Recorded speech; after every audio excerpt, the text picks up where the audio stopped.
38,500원이라는 제목으로 하나님 말씀 나누도록 합시다. 옆 사람과 인사합시다. 누구나 낼 수 있습니다. 어제 우리 아주 굉장히 좋은 소식이 있었죠. 정연이 주희 결혼했습니다. 우리 한번 그 자리에서 한번 잠깐 일어나 볼까요? 우리 박수로 한번 뜨겁게 환영해 주세요. 네. 나와서 이렇게 댄스 이거 안 하시나요? 정연이가 저렇게 춤을 잘 추는 줄 몰랐어요. 아니, 제 아내가 집에 와서 하는 말이 저보고 춰봐 이러는 거예요. 당신도 할 수 있어. 근데 충격적인 건 용식 형제 지원자매도 저걸 결혼식 때 했대요. 나 진짜 돈 주고 그 영상 앨범 사고 싶어요. 너무 여러분 어제 아름답지 않았습니까? 그래서 여러분 설교 정보를 여러분에게 어제 저녁에 제공을 못했어요. 늦게까지 설교 준비를 해서 제공하지 못해드린 거 죄송합니다. 그런데 오늘도 하나님 말씀 잘 들어보도록 합시다. 우리 옆 사람과 다시 한번 인사하겠습니다. 큰 금액 아닙니다. 싱그러운 더위로 세상을 몰아오시는 하나님의 섭리가 우리의 덩그러난 마음에도 임하시길 안녕으로 인사합니다. 6월입니다. 세상의 풍경이 풍요로운 초록으로 만연해지고 있습니다. 이럴 땐 아스팔트의 작은 공간에도 틈이 파시는 하나님의 창조는 우리의 공허한 마음을 울창한 은혜로 바라보게 합니다. 내 공허하고 어려운 마음도 충만하게 하나님께서 채우실 거야. 초록으로 물들이실 거야. 우리는 자연을 보면서 하나님을 분명 바라볼 수 있습니다. 분명 6월은 더운 날들의 연속이지만 잊지 맙시다. 뜨거운 생명은 계속 탄생하고 있는 겁니다. 한 주 동안 많은 일들이 있었습니다. 어제 정연 형제와 주희 자매가 결혼을 했고 정말 축하합니다.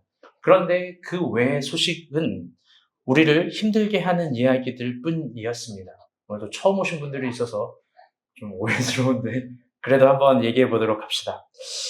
북한은 우리나라에 오물 전단지를 살포를 했습니다. 군대에선 과도한 얼차려로 훈련병이 사망하기도 했습니다. 마음이 아픕니다. 또 이번 주는 베트남과 우리나라의 반도체 외교원 전쟁이 공식적으로 선포되며 큰 경쟁이 되기도 했습니다. 유명한 트로트 가수 뺑소니의 음주운전은 모두를 불쾌하게 합니다. 그는 자신의 죄를 회피하고 수많은 것을 은엄폐하고 결국 자신의 죄를 매니저에게 씌우는 발상은 그의 괴물 같은 내면이 무슨 모습인지를 보여줍니다. 그런데 그게 우리 사회의 모퉁이에 언제나 만연해 있는 또 다른 얼굴 같아서 참 슬픕니다. 무엇보다 우리 가운데 숨겨진 또 다른 얼굴의 표정이 그런 모습은 아닌가 생각해 보게도 됩니다. 하나님이 없는 공간에서 우리의 얼굴은 어떤 얼굴인지 우리 한번 생각해 봤으면 좋겠습니다. 나의 잘못을 인정하지 않고 남의 잘못으로 더 씌우려고 하는 건 아닌지, 나의 죄를 은엄폐하기 위해서 남을 헐뜯고 찢기고 남을 나쁜 사람으로 만드는 건 아닌지, 우리가 그리스도인으로서 여전히 그런 자세를 갖고 있다면 한 번쯤 반성하고 통회하며 회복하는 그런 시간이 되었으면 좋겠습니다. 오늘 본문은 사도행전 15장입니다. 사도행전 15장은 사도행전에 있어서 정말 소중한 장입니다. 이번 주 큐티를 계속 하신 분들은 알겠지만 바울과 바나바는 1차 전도 여행이 드디어 마무리되는 시간입니다. 지난주에 설교했지만 바울과 바나바, 우리는 딱 보기에 좋은 세트 메뉴 같고 좋은 친구 같지만 사실 그 둘은 출신도 배경도 철학도 성향도 모두 다릅니다. 완벽하게 다릅니다. 그런데 그 둘은 진리 안에서 하나가 되어서 안디옥 교회를 세우고 1, 2년간 동거를 하며 제자들에게 그곳에서 그리스도인이라는 호칭을 얻어냅니다. 아주 대단한 힘이죠. 그리고 제가 감히 지난 시간에 이야기하길 바울과 바나바의 조합을 우리 용식이와 형주의 조합으로 이해했으면 좋겠다라고 얘기를 했습니다. 우리 어머니 4박 5일간 많은 걸 경험하셨나 봐요. 네. 형주 이제 알았습니까? 네. 어머니 또 오늘 선교 가시는 줄 알고 오셔가지고. 나랑 너무 다르다라는 거, 나랑 너무 성향이 틀리다라는 거, 나랑 출신도 배경도 철학도 실력도 다르다라는 게 잊지 마세요. 내가 남을 발척할 이유가 되는 게 아닙니다. 그리스도 안에서 진정 실력 있는 사람은 겸손한 사람이고, 겸손한 사람은 나와 다른 그를 인정하면서 그를 우리 편으로 맞아들이는 겁니다. 여러분, 아무리 둘러봐도 우리가 본 교회에 비슷한 사람이 없습니다. 서로가 우리에게 가장 좋은 편이라는 거, 그런 공동체라는 걸 잊지 않았으면 좋겠습니다. 아멘. 무엇보다 그 둘은 하나가 되면서 선교 여정의 모티브가 되었던 어려운 지역의 부조를 전하는 결정, 지난주 나눴죠. 그 엄청난 유연한 사역을 합니다. 너무너무 멋있습니다. 그런데 그런 바울과 바나바의 1차 선교 여행은 낭만적으로만 보이지만 13장에서 15장을 면밀하게 살펴보면 이번 주 큐티 하신 분들은 알겠지만 매우 낭만적이지만은 않습니다. 막상 그들의 여정은 수많은 역경의 연속이었습니다.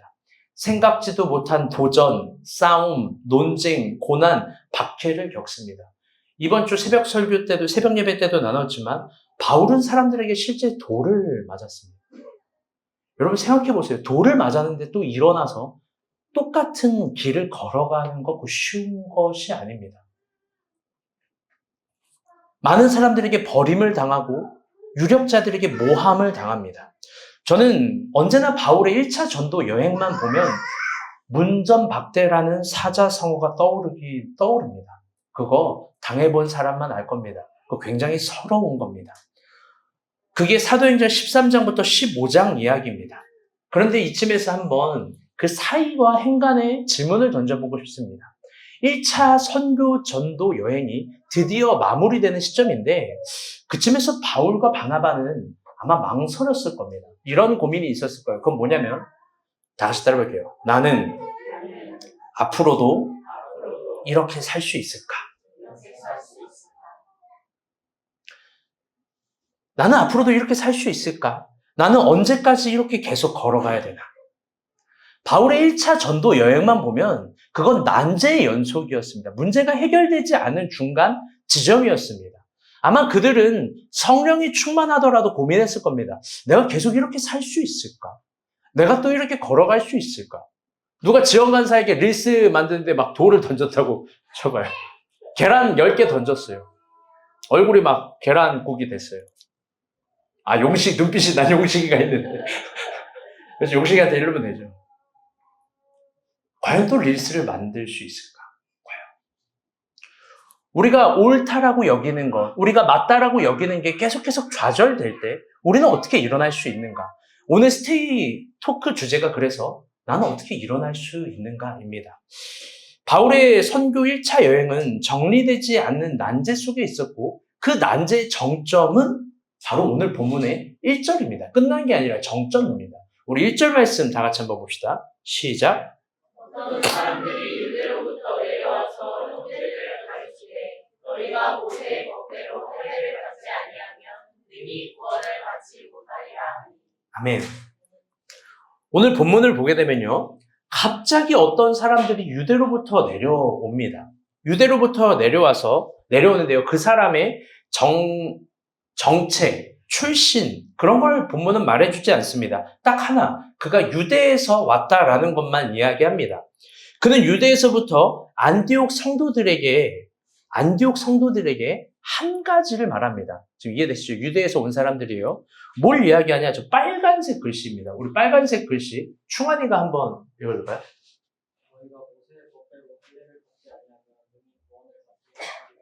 아멘.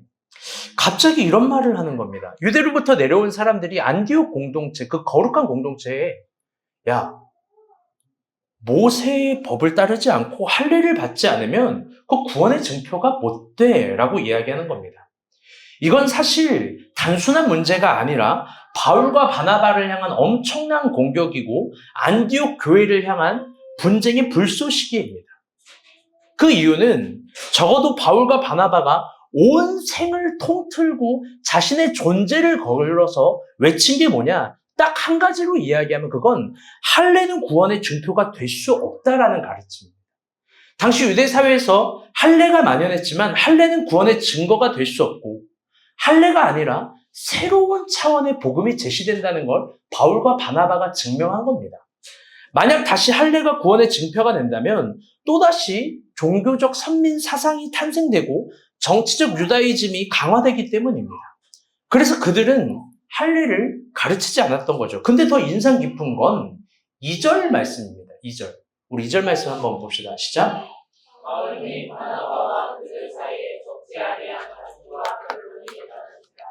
형제들이 윤리에 대하여 바울과 바나바와 그중에 몇 사람을 제사장에 있는 사도와 장로들에게 보내기로 작정합니다. 아멘. 할례와 구원의 문제로 안디옥 교회가 감히 이제 어떻게 됐냐면 안디옥 성도들이 바울과 바나바 그 리더와 변론과 다툼이 일어난 겁니다. 오늘 본문은 그 변론과 다툼이라는 단어를 헬라어로요 올리고우스라는 단어인데요. 두 합성어예요. 두 단어예요. 올리고와 우스라는 우스가 복수인데요. 단어인데요. 이게 우리말 번역은 적지 않은이지만 헬라어 원역은 끝없는, 계속해서 이야기가 난상되는 끝없는이라는 뜻입니다. 즉, 그 아름다운 안디옥 공동체는 끝없는 다툼, 끝없는 변론, 끝없는 논쟁이 이루어진 겁니다. 근데 아무리 봐도 이게 진짜 사실상 이상한 거예요. 왜 그러냐? 할례와 구원의 문제가 도대체 뭐길래 안디옥 교회가 이렇게 질서가 무너지고 박살이 나는 걸까? 그 거룩한 질서가 무너지고 위대한 사역이 정체되고 심지어 중요한 거, 이걸 그들이 자체적으로 해결할 수 없고 정화할 수 없어서 계속 토론이 되고 끝없이 얘기가 되니까 이 문제를 제가 읽을게요. 예루살렘에 있는 사도와 장로들에게 보내기로 작정하니라. 이걸 예루살렘 교회로 환송시켜버립니다. 그리고 이 문제를 예수님의 12사도들과 장로들이 치리하기를 기다립니다. 도대체 할례와 구원의 문제가 뭐길래, 도대체 뭐길래 자체적으로 해결할 수 없을 정도의 논쟁일까? 여러분, 할례가 뭘까요? 할례. 그 본문의 최초는 아브라함이 시초입니다. 우리 창세기 17장 9절에서 11절 말씀 한번 봅시다. 시작. 하나님이 또 아브라함에게 이르시되 너는 내 언약을 지키고 내 후손도 그대로 지키라. 너희 중 남자는 다 할례를 받으라. 이것이 나와 너희와 너희 후손 사이에 지킬 내 언약이니라. 너희는 복비를 배워라. 이것이 나와 너희 사이의 언약의 표징이니라. 아멘. 하나님이 아브라함에게 할례를 명하신 이유는요, 인간과 하나님 사이에 어떤 언약의 증표로 이야기를 한 겁니다. 그것이 당시 이방인과 아브라함 가족의 구분이었던 겁니다. 그 후로 아브라함이 가나안을 정복하고 또 그 후에 민족이 돼서 이스라엘이 가나안을 탈환할 때 그들의 몸에는 할례가 있었던 겁니다. 이게 하나님과 인간의 상관 있는 표징이었던 거예요. 즉, 구원받은 사람과 구원받지 못한 사람의 표징을 할례로 본 겁니다. 그런데 주목해 주세요. 바울이 성서를 깊게 연구해 보니까 하나님의 아들 예수 그리스도가 부활하신 이유가 인간의 구원을 위해서인데요. 바울이 보기에 아브라함보다 더 완성적으로 구원의 선물을 이루신 분이 예수인데, 그 예수 그리스도를 따르는다는 의미는 아브라함 때 행해진 할례가 아니라 우리를 위해서 죽으시고 부활하신 예수를 믿는 믿음이었던 겁니다. 그가 가만히 성서를 연구해 보니까 아브라함도 인간의 구원을 위했고 예수 그리스도의 죽음과 부활도 인간의 구원을 요구했는데 아브라함보다 훨씬 큰 예수가 이룬 건 할례를 뛰어넘는 정신이었던 겁니다. 그래서 바울은 아주 담대하게 한자성어로 이신칭의를 강조한 겁니다. 뭐냐? 행위로 얻는 구원이 아니라, 다시 해볼게요. 믿음으로 얻는 구원. 행위로 얻는 구원이 절대 아니라는 겁니다. 바울이 보니까 이게 엄청난 천재인 거예요. 예수를 진짜 믿은 거예요. 구원은 믿음으로 얻는 거야. 구원은 믿음으로 얻는 거야. 그 이신칭의를 그는 강조한 겁니다. 우리 갈라디아서랑 에베소서 말씀 짧게 한번 봅시다. 시작. 사람이 의롭게 되는 것은 율법의 행위로 말미암음이 아니요 오직 예수 그리스도를 믿음으로 말미암는 줄 알므로 우리도 그리스도 예수를 믿나니 이는 우리가 율법의 행위로서가 아니고 그리스도를 믿음으로써 의롭다함을 얻으려 하니라. 율법의 행위로서는 의롭다함을 얻을 부채가 없느니라. 아멘. 8절도 읽어볼게요. 너희는 그 은혜를 인하여 믿음으로 말미암아 구원을 얻었으니, 다 같이 시작. 이것이 너희에게서 난 것이 아니요 하나님의 선물이라. 행위에서 난 것이 아니니 누구든지 자랑하지 못하게 하려니라. 아멘. 제가 딱 지금 두 구절 정도, 세 구절 정도만 읽었지만 바울 서신에 이런 구절이 구원에 대해서 굉장히 일관적이고 많습니다. 바울은 한결같이 행위 구원이 아니라 은혜로 얻는 구원을 이야기합니다. 너네 자랑하지 못해. 믿음으로 얻는 구원일 뿐이야. 예수 그리스도가 구원을 완성한 것 뿐이야. 그런데 여기서 이 행위 구원이라는 행위로 말미암지 않았다는 건 어떤 도덕적 행위가 아니라 당시 시대적인 신학적 테마의 논쟁은 할례를 이야기하는 거예요. 즉, 할례가 인간의 구원의 매개가 아니라 예수 그리스도의 죽음과 부활이 구원의 매개라는 거예요. 그는 당시 유대교가 발견할 수 없는 엄청난 새로운 진리를 발견한 겁니다. 그런데 여기서 아주 중요하고 예민한 얘기를 해볼게요. 아주 중요하고 예민한 얘기. 엄청난 진리를 바울과 바나바가 발견을 했는데 중요한 건 이 새로운 확신은 아마 바울과 바나바만 확신했을 거예요. 콜럼버스가 신대륙을 발견했습니다. 신대륙을 실제로 눈으로 발견하고 발로 땅을 밟았는데 그걸 이해한 사람은, 완벽하게 이해한 사람은 콜럼버스밖에 없는 거예요. 인류는 1900년도 초에 갔습니다. 소련이 먼저 갔죠. 달에 갔는데 더 이상 인류는 달을 가는 걸 시도하지 않습니다. 달을 발견했음에도 불구하고. 아마 이런 새로운 확신은 바울과 바나바 정도만 한 거예요. 그리고 후발주자인 베드로 정도만 했던 겁니다. 당시 여전히 보편적인 유대인들은 믿음으로 얻는 구원을 결코 받아들일 수가 없는 겁니다.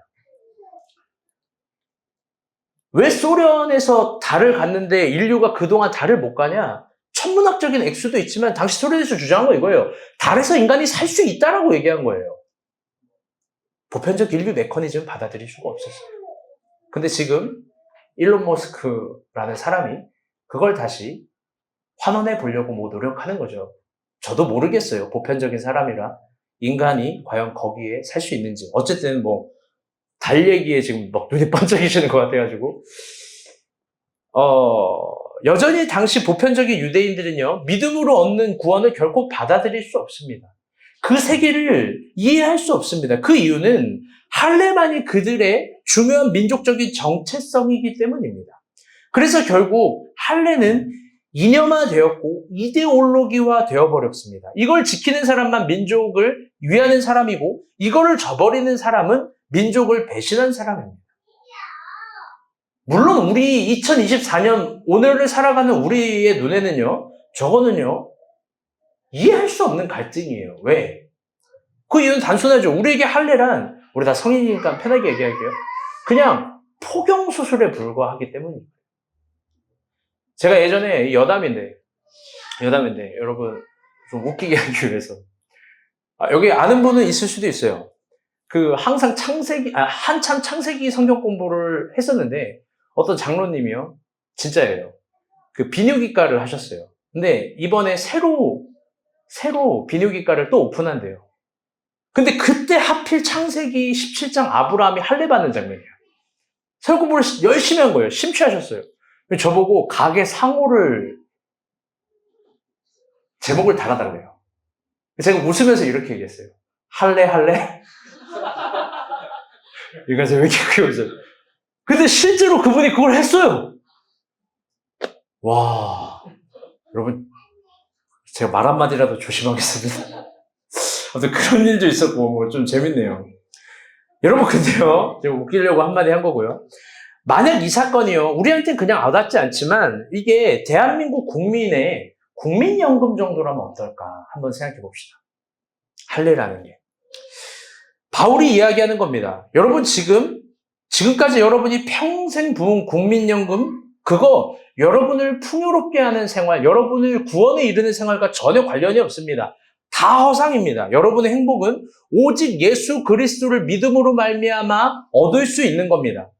그러니까 지금까지 여러분이 쏟아부은 국민연금 다 예수를 위해서 선교 헌금하세요. 다 헌금하세요. 여러분 이거 받아들일 수 있습니까? 여러분 깊게 봅시다. 바울의 말 중에 틀린 말이 없을 거예요. 국민연금이 인간의 생활을 풍요롭게 한다? 사실 보장하지 못하는 거예요. 누구나 다 알아요. 그런데 아무리 그렇다고 해도요, 바울의 논리를 받아들일 수는 없어요. 왜? 국민연금을 낸 사람은 여기에 진짜 온 힘을 다 쏟기 때문에 그래요. 이거 내기 쉽지가 않아요. 연미자매 국민연금 몇 년 부어야 받는지 알아요? 65세요? 평균, 정현행제 국민연금 몇 년 동안 부어야 받는지 알아요? 50년이에요. 약 50년. 조기로 수령하는 사람도 있으니까. 여러분 50년 동안 국민연금을 부었는데 바울이 얘기하는 거예요. 그거 인간의 풍요로움을 해결하지 못합니다. 그게 인간의 행복을 해결하지 못합니다. 그게 인간의 구원을 해결하지 못합니다. 그거 다 헛되고 헛된 겁니다. 여러분 아마 50년 동안 연금을 부은 분들에게 몽둥이로 쳐맞을 소리일 거예요. 그래서 실제로 바울이 사도행전 14장에 돌에 맞는 거예요. 돌에 막 맞잖아요. 돌을 때릴 수밖에 없는 소린 거예요. 할례가 구원이 아니다라는 거. 여러분 모를 거예요. 내가 이걸 이해시키기 위해서 부단히 노력했다는 걸. 미안합니다. 당시 유대교인들은요 절대로 받아들일 수 없는 겁니다. 심지어 오늘 본문은 바울이 바나바와 함께 개척한 안디옥 교회입니다. 안디옥 교회 성도들입니다. 그 성도들과 할례 문제가 막상 불거지니까 다투는 겁니다. 안디옥 성도들도 바울과 바나바가 강조했던 은혜로 얻는 구원을 이해는 했지만 깊이 인정은 못하는 겁니다. 그래서 끝없이 논쟁하고 변론하고 다투고 심지어 이 문제를 예루살렘 교회로 환송하는 겁니다. 사도들과 장로들의 치리를 맡기는 겁니다. 그러면 그 문제를 환송받은 맡겨짐을 당한 예루살렘 교회는 어땠을까? 우리 예루살렘 교회의 상황도 봅시다. 4절 5절입니다. 시작. 예루살렘에 이르러 교회와 사도와 장로들에게 영접을 받고 하나님이 자기들과 함께 계셔 행하신 모든 일을 말하되 바리새파 중에 어떤 믿는 사람들이 일어나 말하되 너희에게 할례를 행하고 모세의 율법을 지키라 명하는 것이 마땅하나. 아멘. 거기서도요 바울과 바나바의 이야기를 듣는 것 같지만 반대편의 바리새인들이 일어나서 반대를 합니다. 즉 이방인도 할례를 행해야 된다는 거예요. 우리 5절 말씀 다시 한번 읽어볼게요. 시작. 바리새파 중에 어떤 믿는 사람들이 일어나 말하되 너희에게 할례를 행하고 모세의 율법을 지키라 명하는 것이 마땅하다. 아멘. 즉 예루살렘 교회도요 할례가 구원이라고 역설적으로 바리새파들이 또 얘기를 하는 거예요. 이 토론은 예루살렘 교회가 가서도 난상 토론이 돼요. 예루살렘 교회 공동체 안에서도 이 신칭의를 이해하지만 그걸 받아들이지 못하는 거예요. 난제예요, 난제. 그러면 이쯤에서 두 가지 질문을 해봅시다. 아까 첫 번째 했던 질문이에요. 상황이 계속 이러면 바울은 지치지 않았을까요? 이제 겨우 1차 선교 여행이에요. 1차 선교 여행에 그가 확신했던 걸 가르치는데 계속 반대하고 작은 공동체뿐만 아니라 자기가 개척한 공동체 그리고 가장 공식적인 기구에서도 받아들이지 못합니다. 과연 그는 언제까지 이 여정을 할 수 있을 건지 이 여정을 계속 할 수 있을 건지 그는 분명 지쳤을 거예요. 또 두 번째 문제도 있습니다. 이 문제를 직설적으로 제대로 해결하기 위해서 여러분 도대체 어떻게 해야 하는 걸까요? 도대체 어떻게 해야 되는 거예요?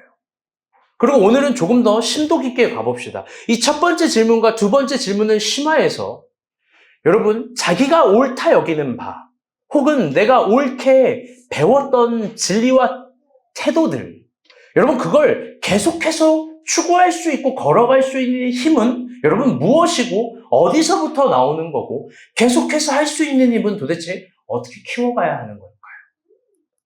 여러분 도대체 환영을 받지 못하지만 계속해서 걸어갈 수 있는 힘은 어떻게 걸어가야 되는 걸까요? 우리가 배운 믿음의 여정이 그런 거라면 여러분 도대체 그건 어떻게 키워가야 되는 거예요? 오늘 본문의 답을 한번 들어봅시다. 6절에서 11절입니다. 한번 읽어봅시다. 시작.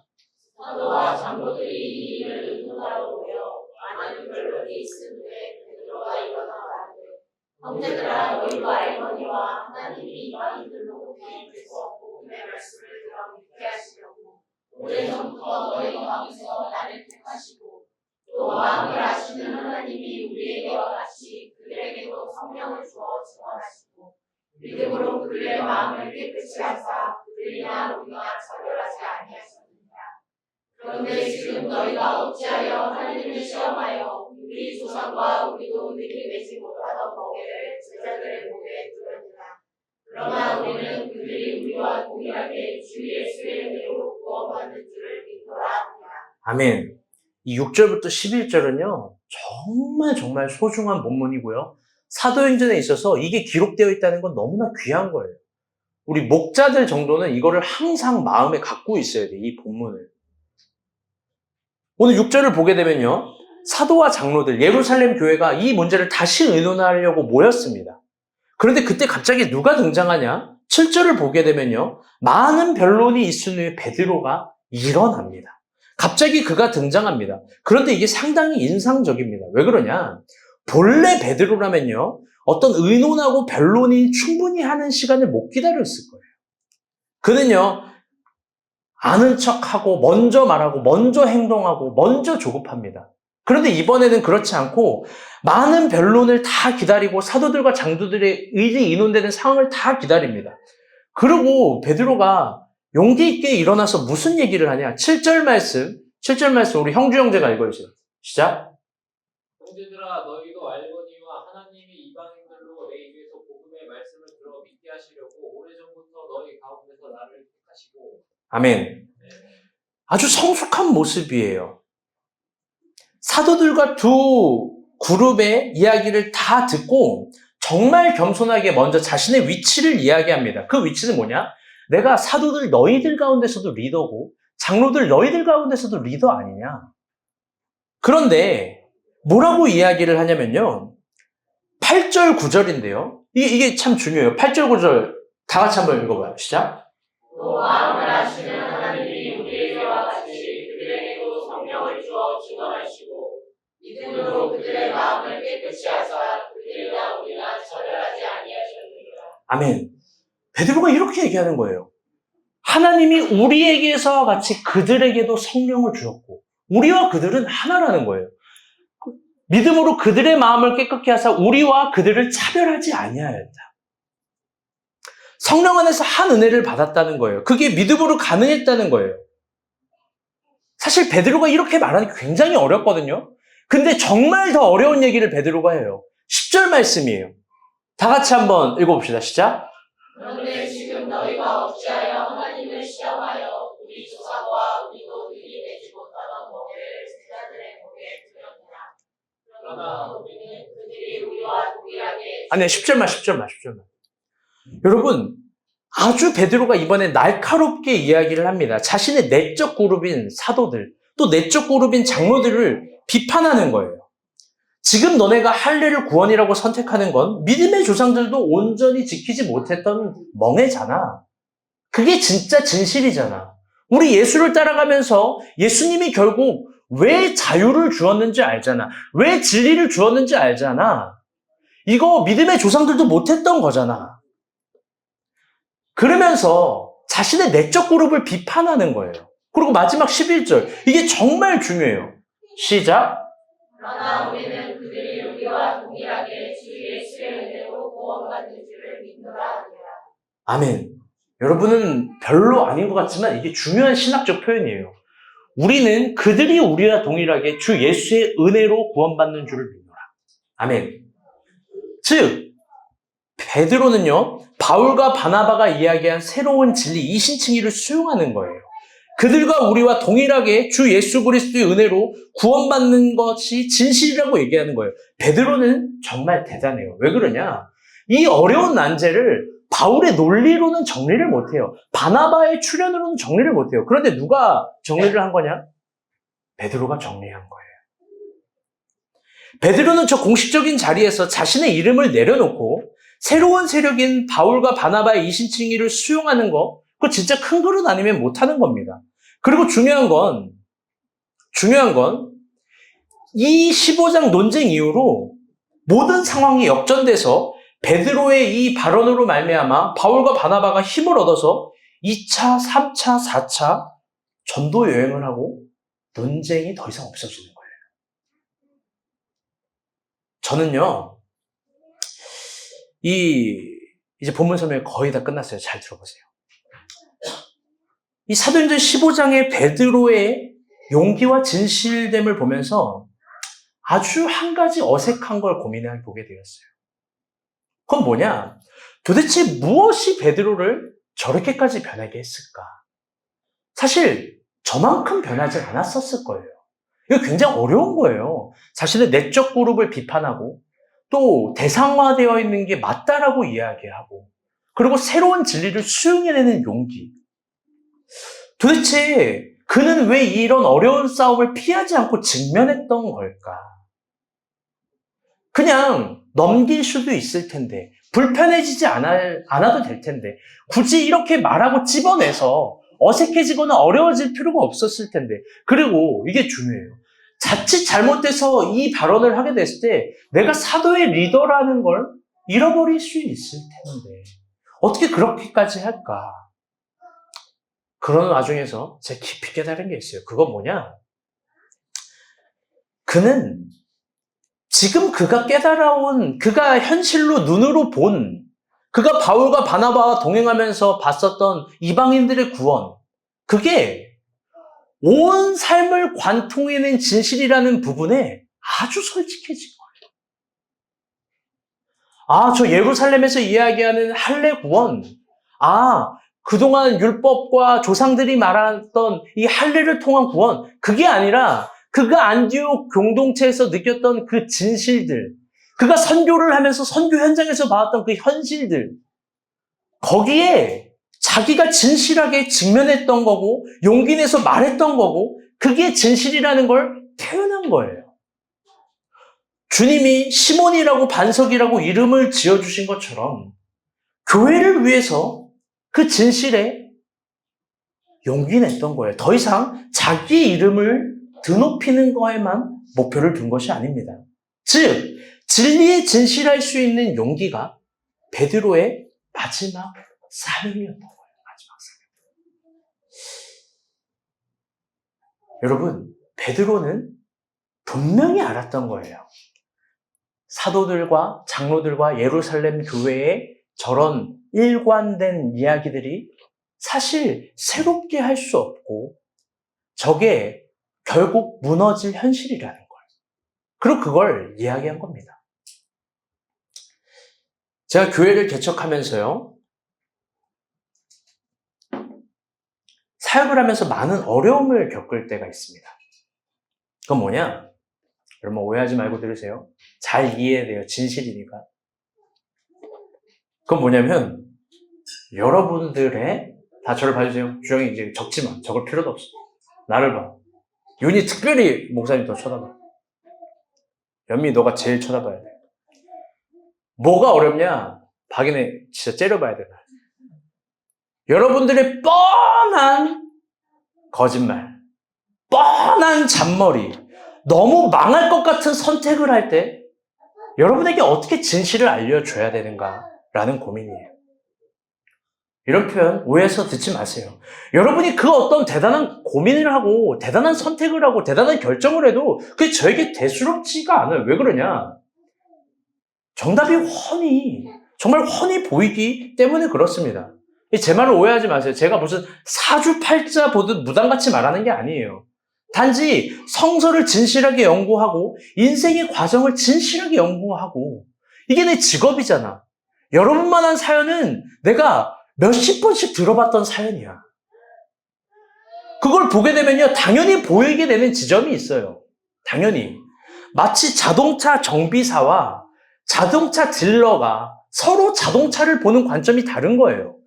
겉으로는 멀쩡하게 아무런 사고가 없다라고 말하는 자동차도 자동차 정비사가 딱 하부 한번 들여보잖아요? 그러면 이게 사고 차인지 침수 차인지 어떤 문제가 차인지 대번에 알아차리는 이치와 같아요.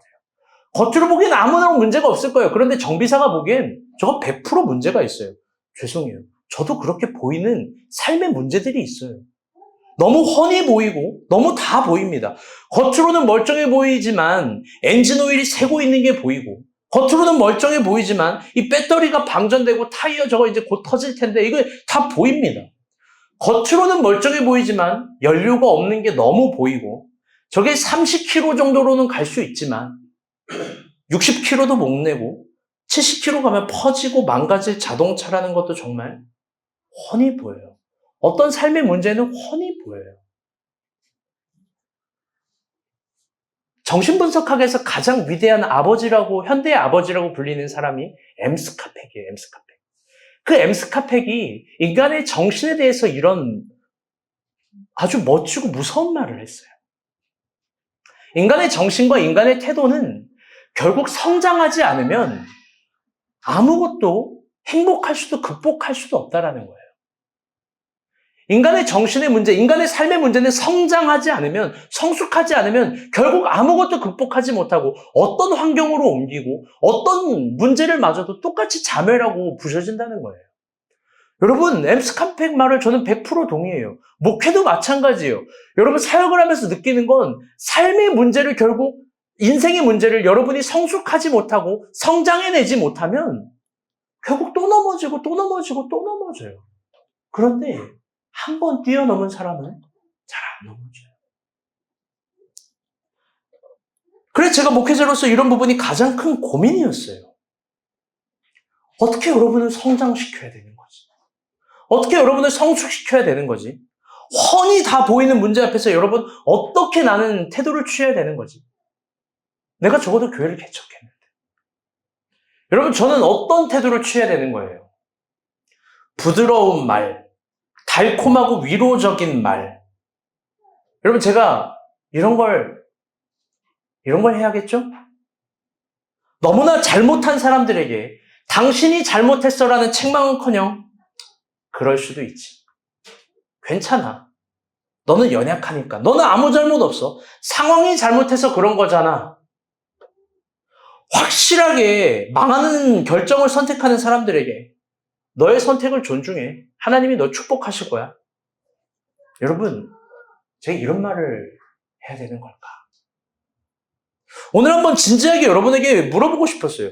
여러분은 도대체 저에게 어떤 모습을 기대하세요? 여러분은 도대체 저에게 모든 문제에 있어서 어떤 언어를 기대하시는 거예요? 여러분에게 목사 김일환이라는 사람은 어떤 사람이 되어주기를 바라요? 저는 제가 고민하는 지점이 사도들과 장로들 사이에서 고민했던 베드로의 고민이라고 생각해요. 적당히 넘어갈 수도 있어요. 대충 넘기는 말을 할 수도 있어요. 불편한 말 안 할 수도 있어요. 그런데 베드로가 온 생을 걸쳐 보니까 그게 진실이 아닌 거예요. 이신칭이는 맞고 바울과 바나바는 위대한 선지자였던 거예요. 제가 사역자로요, 살아온 연수를 재봤어요. 꼰대인가 봐요. 요즘에 이게 참 자주 생각이 나요. 19년을 사역했어요. 이제 20년 차예요. 정말 단 한 번도 사역을 쉬어본 적이 없어요. 오랫동안 교회 밥을 먹어보니까 교회 안에 허상이 보여요. 그게 뭐냐?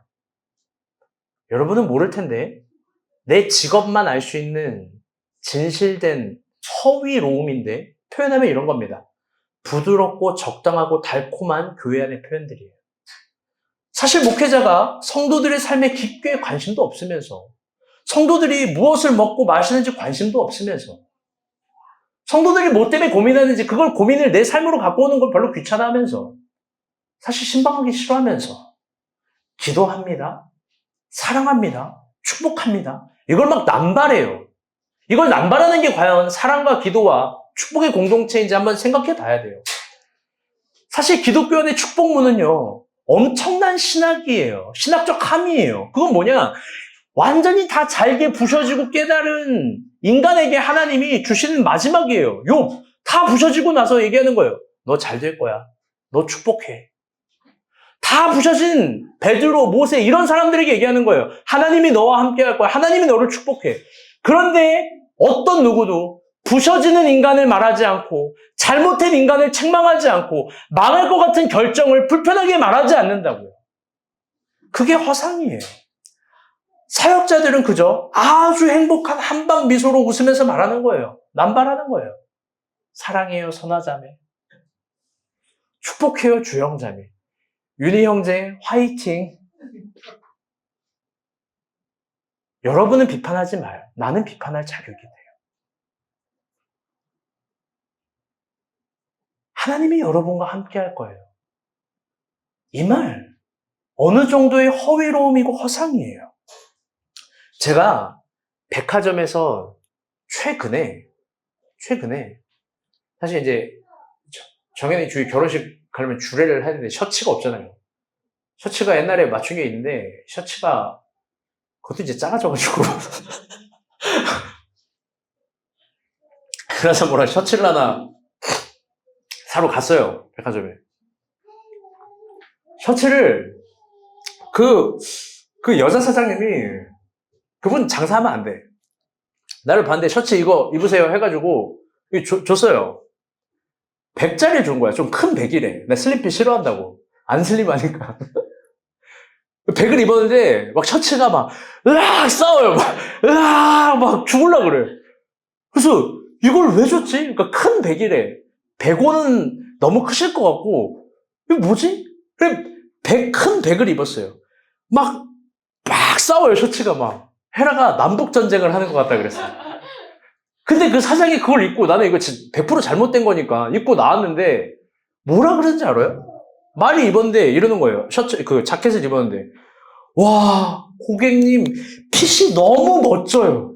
너무 어울려요. 훌륭해요. 이러는 거예요. 여러분, 100%, 1000% 거짓말 아니에요?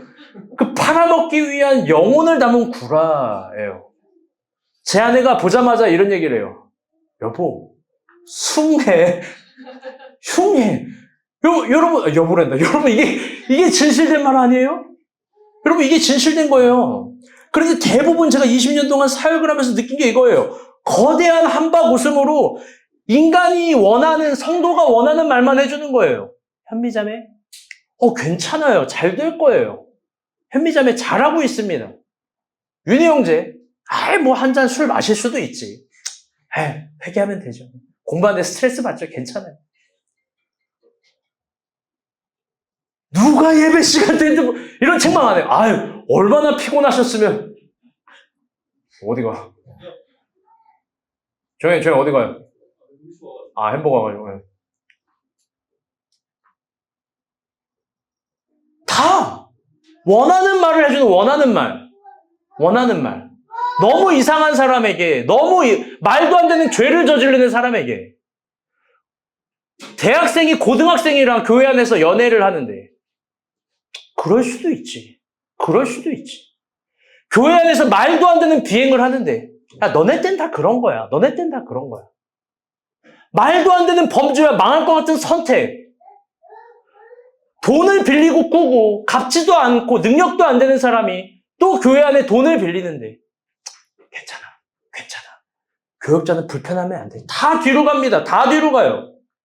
그리고 한방 웃음으로만 얘기하는 거예요. 하나님이 여러분을 사랑한다고. 잘 될 거라고. 여러분, 다 뻥이에요. 제발 좋은 사역자의 기준을 내가 원하는 말을 해주고 원하는 행동을 해주는 사람으로 두지 마요. 저는 오늘 본문의 베드로의 마음과 바울의 마음이 다 이해가 돼요. 먼저 베드로의 마음이 너무 이해가 돼요. 그가 일어나서 형제들과 사도들과 장로들에게 할례가 틀렸습니다. 사도들과 장로들이 틀렸습니다. 은혜로 얻는 구원이 진짜입니다. 바울과 바나바는 진실한 사람입니다. 저는 그가 왜 이렇게 불편한 말을 했는지 정말 이해가 돼요. 그건 뭐냐? 더 이상 그는 소중한 걸 뺏기기 싫은 거예요. 그 소중한 건 뭐냐? 하나님이 겨우 세워진 아름다운 공동체라는 거예요. 하나님이 겨우 세워낸 그 위대하고 소중한 안디옥이라는 공동체인 거예요. 그 교회를 세우는 게 얼마나 힘든데요. 사람 눈치 안 보는 거예요. 그래서 이 진실을 말해줄 수밖에 없는 겁니다. 진실을 말해줘야 불편하지만 직면하고 성숙하고 성장하니까. 우리 교회 중에 한 3명 정도가 저한테 예전에 형주에 대해서 노골적으로 이야기했어요. 주일 예배도 못 지킬 수 있는데 자기는 다 지켰나요? 자기는 다 지켰대요? 어떤 친구가 저한테 막 그런 얘기를 했어요. 제가 얘기했어요. 지켰어. 무슨 수술을 써더라도 지켰어. 또 얘기해요. 저를 너무 공격한대요. 난 사실 얘가 불쌍해. 동네 북이야. 우리가 본 북. 우봉북. 인상마저 저래가지고 막 다 누굴 남을 공격하는 것 같대. 가장 진실된 말을 하는 사람일 수 있는 거예요. 불편하지만.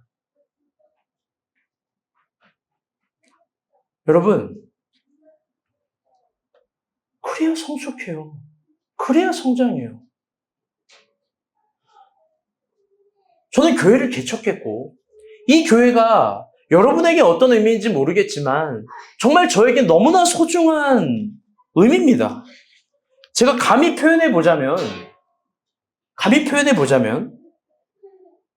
저는 이 교회가 미안해요. 제 아내보다 소중해요.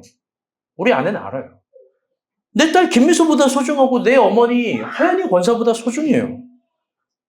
월급이 없어도요. 진짜예요. 하나도 안 서운하고 괜찮아요. 힘든 건 하나도 안 힘들어요. 어려운 건 하나도 안 어려워요. 우리 교회가 잘 될 수만 있다면 저는 어떤 고생을 해도 상관이 없어요. 너무 이 교회가 소중하고 사랑해요. 이 교회가 하나님께서 나에게 주신 게 너무 꿈 같아요. 내가 이런 교회를 사역할 수 있다는 게 너무 말도 안 되는 은혜가 있어요. 왜 이 교회를 더 사랑하냐? 그건 나의 주인이 나에게 맡기신 지극히 작은 것이기 때문에 그래요. 그런데 이 작은 것이 형편없는 것이 아니라 나의 온 생의 의미를 담아서 아무것도 아까웠지 않을 만큼 소중해요. 여러분이 저를 잘 알 거예요. 그런데 여러분, 저만 그런가요? 여러분도 마찬가지 아닙니까? 여러분의 주인이 여러분의 때에 맡긴 지극히 작은 교회가 우리가 본 교회 아닙니까? 그런데 이 교회를 지키기 위해서 여러분,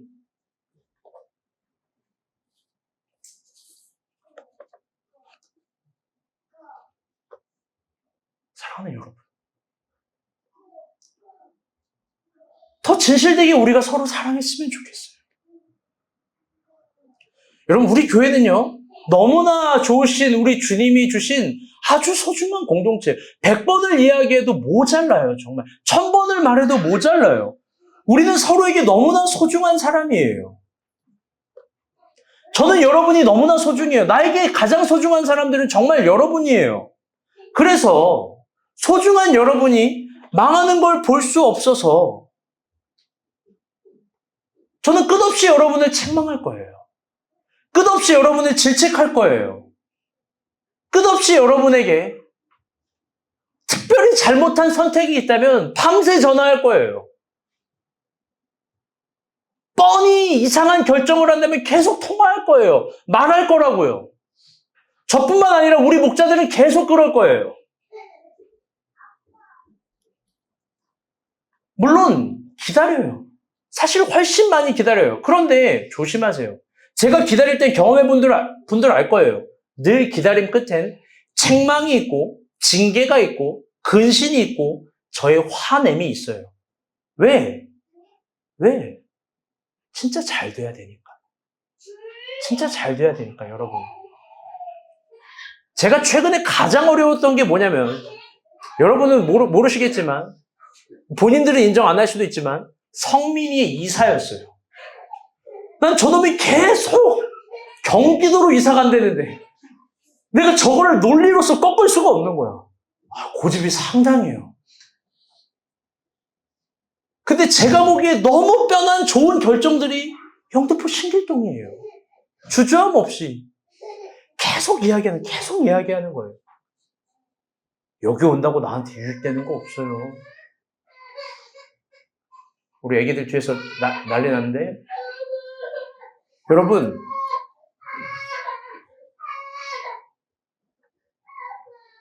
한 번쯤은 여러분이 우리가 본 교회 회의에 참여하기를 축복해요.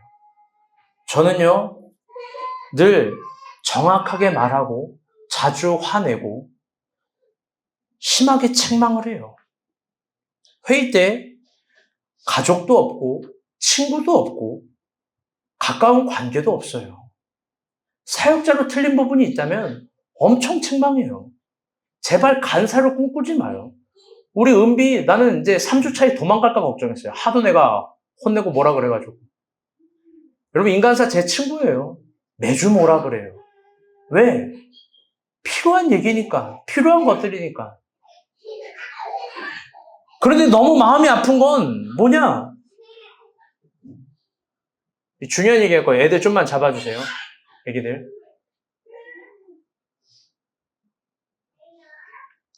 너무나 마음이 아픈 건 이거예요. 바보가 많아요. 너무 바보가 많아요. 여전히 자기가 이해 안 되면 할례만 구원의 방법이라고. 자기만 인정이 안 되면 할례가 최고의 구원의 도구라고 생각해요. 사랑하는 여러분, 제발 진실한 사람 앞에 고집 피우지 마세요. 우리 목자들처럼 또 저처럼 교회를 위해서 우리 간사들처럼 온 힘을 다하는 사람은 교회밖에 모르는 사람이에요. 성도밖에 모르는 사람이에요. 저는 여러분이 원하는 대로 말하고 움직이는 목회자가 아니에요. 잘 알 거예요. 다시 한번 강조해요. 여러분의 수준의 것들을 저에게 요구하지 마세요. 그런데 저를 깊게 신뢰해 주세요. 저는 여러분을 목자의 마음으로 목양할 거고 틀린 거를 말할 거고 진실될 걸 말할 거예요. 우리 목자들도 마찬가지예요. 여러분, 더 이런 목양 관계의 신뢰가 있었으면 좋겠습니다. 우리 마지막 본문 말씀 22절 봅시다. 시작. 이에 사도와 장로와 온 교회가 그 중에서 사람들을 택하여 바울과 바나바와 함께 안디옥으로 보내기를 결정하니 온 형제 중에 인도자인 바사바라는 유다와 시라. 아멘.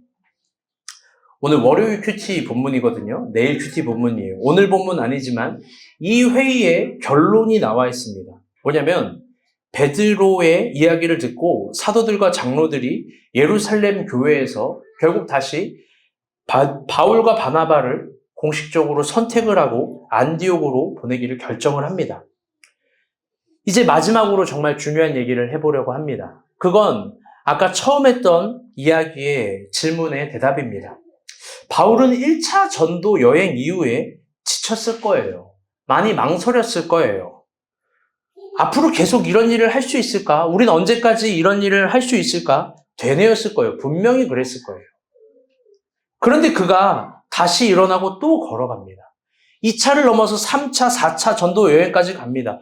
그리고 지중해를 넘어서 계속 갑니다. 그게 어떻게 가능할까? 또 일어날 수 있는 힘의 근원은 뭘까? 또 일어날 수 있는 행복의 근원은 뭘까? 여러분, 그 근원은 뭐냐면요. 다 같이 따라볼게요. 베드로예요. 베드로의 용기에 그가 바울이 다시 일어나는 거고요.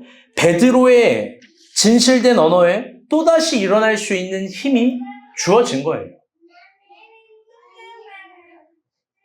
은비 그 아이 갖고 좀 밖으로. 저는 바울의 마음이 진짜로 와 닿습니다. 진짜로 깊게 와 닿아요. 오늘은 교회 얘기를 많이 하는데 교회를 개척하고 나서 잊지 못하는 몇 가지 장면이 있어요. 그건 뭐냐? 교회를 개척하고 나서 맨 처음에 우리가 합정동에서 예배를 드렸잖아요. 그때 4층 사무실에서 처음 예배를 드리는데 그때 우리 5명이었어요. 5명.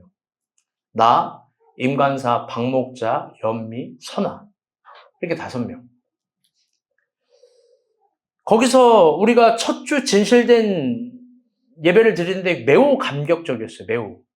그 감격적인 예배를 드린 날 첫 주에 제가 설레는 마음으로 뭐를 했냐면 헌금 개수를 했어요. 헌금 개수.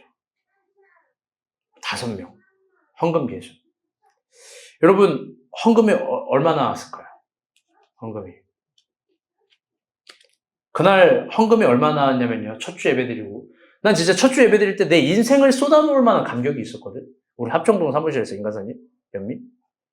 근데 얼마의 헌금이 나왔냐면 오늘 설교 제목이에요.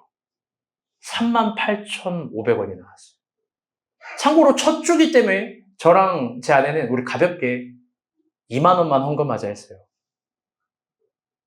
그럼 우리 성도님들이 18,500원을 헌금한 거예요. 여전히 궁금한 건 500원은 그날 누가 했을까? 연미야? 500원은 누가 했을까? 진짜예요. 그날 제가 하얗게 웃었고요. 그날 저녁에 좀 하얗게 펑펑 울었어요. 몇 번 크게 운 날이 있는데 그 액자 보고 한번 운 날이고 첫 번째 헌금 개주한 날이에요. 3주 뒤면 월세를 내야 돼요. 나는 먹고 살아야 돼요. 나도 가정이 있는데 이거 어떻게 해야 되는 걸까? 이게 첫 감정이었어요. 그리고 그 첫 감정 끝에 바울의 마음이 동일하게 저한테 들어왔어요. 그건 뭐냐? 앞으로 이렇게 계속 살 수 있을까? 어느 정도 제가 믿었던 구석이 있어요. 그게 뭐냐면 헤라 사모의 퇴직금. 퇴직금 다 갖고 와. 갖고 온 날 헌금했어요, 다. 그걸로 먹고 살 수 있겠지. 그러네. 우리는 언제까지 이렇게 살 수 있을까? 이게 첫 주 전날 저녁에 진짜 인상 깊은 각인이었어요. 38,500원. 그런데 그 감정이 정리되지 않고 한 주 동안 계속 있었는데 다음 주가 됐는데 아주 놀라운 게 있었어요. 논리로 이해되지 않는 거예요. 너무 중요해서 애들까지 뒤로 보냈습니다. 여러분 잘 이해하셔야 돼요. 잘 이해하셔야 돼요. 뭐냐면 임간사님이 웃으면서 정말 행복하게 찬양을 하는 거예요. 30분 전에 와서 기타 조율하고 엄청 열심히 찬양을 준비합니다. 너무나 놀랍게 박 목자님이 아주 행복하게 와서 성도들을 인사해 주는 거예요. 성도들. 안부를 물으면서. 우리 연미가 너무 행복하게 줄 간식을 준비해요. 목사님 이거 사왔다고. 근데 사오란 소리도 안 했어요. 500원 너구나.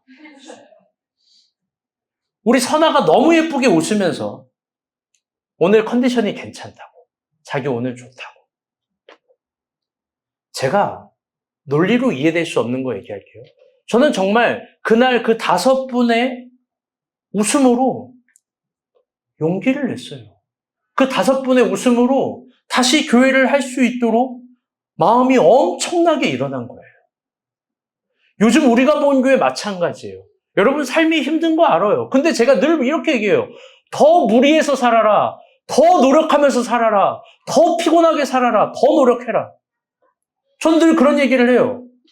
여러분 그런데 요즘 우리가 보인 교회가 그래요. 저는 여러분에게 그렇게 이야기를 하면서 늘 마음 한켠에 이런 마음이 들어요. 나도 너무 힘들다. 나도 너무 힘들다. 똑같이 그 마음이 요즘에는 나는 언제까지 이렇게 살 수 있을까? 나는 언제까지 이렇게 노력하면서 더 갈 수 있을까? 아니 우리 교회가 이렇게 좋은 교회인데 왜 부흥이 더디 되는 걸까? 오늘 오신 주영이 가족은 모를 거예요. 제가 얼마나 큰 힘이 되고 있는지 지금. 오늘 이정진 형제님은 모르실 거예요. 와서 우리가 얼마나 큰 위로를 받고 힘이 되고 있는지 이내랑 안 헤어져 줘가지고. 네? 모르실 거예요. 제가 주찬 형제 얘기를 105번 들었어요. 오늘 끝나고 여자친구 있으세요? 오늘 소개팅이 있을 거니까 그런 줄 알고 계셔도 될 것 같아요. 우리가 또 다 이제 시스템으로 준비가 돼 있어가지고. 주영이 잘 얘기했지? 엄청난 큰 위로예요.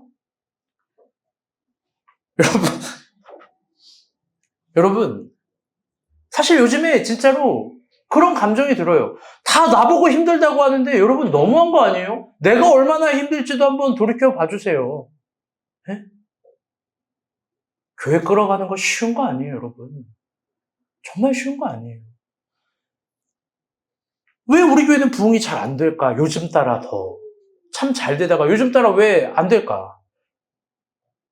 나는 언제까지 이렇게 살 수 있을까? 언제까지 이럴 수 있을까? 이런 찰나가 있는데 최근에 또 정말 힘이 나는 게 있어요. 우리 지연이가 막 릴스를 하루 종일 연구를 해요. 우리 주영이가 막 선교 대장이, 여러분 몰라요. 얘 무서운 자매예요. 그 필리핀 현지에서 그 주차비 200페소 아끼겠다고 막, 거기 현지 필리핀 주차를 알아보는 애예요. 헌금은 막 몇만 페소에도 그 200페소 아끼겠다고. 열심히 살아가는 사람들이 있어요. 인간사님의 묵묵함, 우리 목자들의 성실함, 이거 보면 제가 너무나 작아져요. 아, 내가 사치 부리고 있었구나. 내가 사치 부리고 있었구나. 아, 내가 더 열심히 해야지. 요즘 여러분을 보면서 제가 얼마나 힘이 나는지 몰라요. 여러분이 나에게 베드로예요. 여러분이 진짜로 내가 또 일어나게 할 수 있는 베드로라고요. 여러분, 우리는 서로에게 반드시 그런 존재가 돼야 돼요. 베드로 같은 존재가 돼야 돼요. 옆 사람을 보면서 막 힘이 나야 돼요. 막 용식이를 보면서 더 열심히 살고 싶은 욕망과, 형주를 보면서 내가 한번 먹여야지 나중에. 언제 한번 예배 빠지는 날 봐라. 내가 아주 그냥 줄이를 틀 거다. 막 이러면서 그런 분노와 막 찌르고 공격해야 된다고 막 칼로 찔러야 돼요. 목자님 왜 예배 시간 때 졸아요? 좋은 날 없을 거예요. 응? 여러분 잘 봐. 나중에 여자친구가 올 거거든. 그날 공격 준비 태세를 다 준비하라고. 총 공격. 나한테 신방할 때 얘기해. 그날 제가 멸망하는 날인데 어떡할까요, 목사님? 준비하라고 다들. 현미, 몽둥이 갖고 와. 몽둥이 갖고 오라고. 여러분, 이게 파이팅이라고요, 여러분. 이게 화이팅이에요. 서로를 보면서 계속 힘을 내고 또 걸어갈 수 있고 또 걸어갈 수 있는 힘이 얼마나 나냐면 바울의 2차, 3차, 4차 선교 여행까지 막 계속 갈 수 있다라는 거예요. 제일 바보 같은 게 무슨 마음이냐? 직설적으로 말해서 미안해요. 근데 사랑해서 말하는 거예요. 내가 제일 힘들다라고 말하는 어처구니 없는 항변들이에요. 내가 제일 힘들다라는 어마어마한 논리들이에요. 하나님이 나를 안 사랑한다라는 무식한 확증이에요.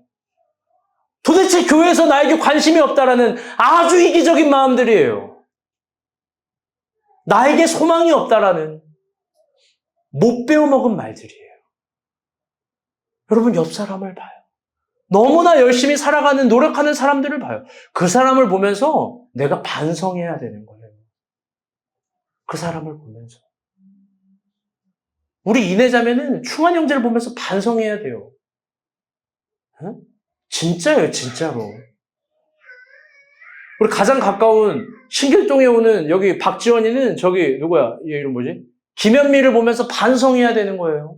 저 멀리서부터 저렇게 오는구나.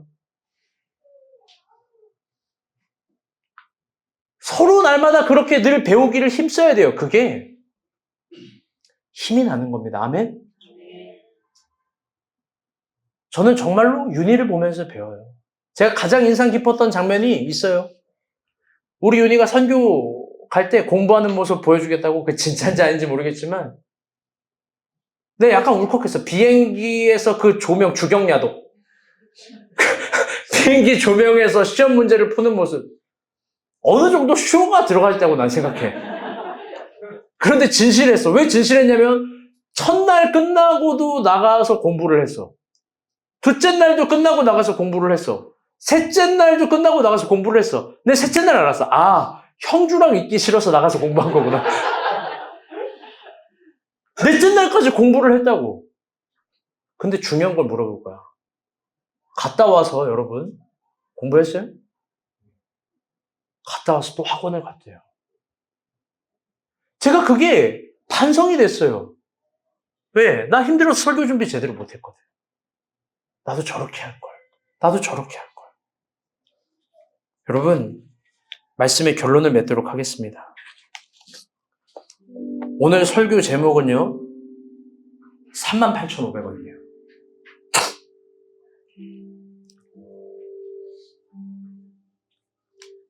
이 봉투가 뭐냐면요, 우리가 본 교회 둘째 주 헌금 봉투, 둘째 주, 첫 주 말고. 둘째 주 헌금 봉투인데 제가 첫째 주도 갖고 있는데 올까봐 안 갖고 왔어요. 몰랐지? 내가 이거 다 갖고 있는지? 내가 이런 사람이에요. 첫째 주, 둘째 주, 셋째 주 헌금 봉투가 제 책상 오른쪽에 항상 있어요. 여기 뭐라고 썼냐면 2019년 한 해도 건강히 지켜주시고 동행해 주셔서 감사합니다. 김선아. 당신이 쓴 거예요. 여기 얼마가 있냐면 당신이 헌금이 있어요. 진짜예요. 얼마인지 공개할 수는 없지만 보통 우리 선아가 언제 이 헌금을 하냐면 이런 기도 제목을 자기 병원 완치된 날 해요. 근데 왜 그런지 모르겠는데 둘째 주에 이 헌금 봉투를 했어요.